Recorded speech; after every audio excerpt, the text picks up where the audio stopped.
In this video, we're going to show you how to replace a rear back glass support on your Ford Expedition. Using a small pick or screwdriver, get under this tab and pull it up. And then you can remove the support. Do the same thing on the top one.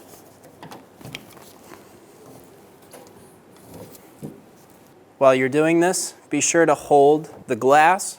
It will fall on you. You can put a prop between the tailgate and the glass if you'd like to.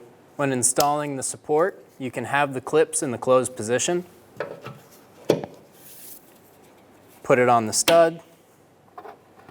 Do the same thing on the bottom. Give them a little wiggle, make sure they're locked in, and then you're good to go. When only the best will do, demand TRQ. The only company that lets you view before you do. TRQ is committed to offering the highest quality aftermarket auto parts that are engineered for peace of mind. Thanks for using and viewing with TRQ.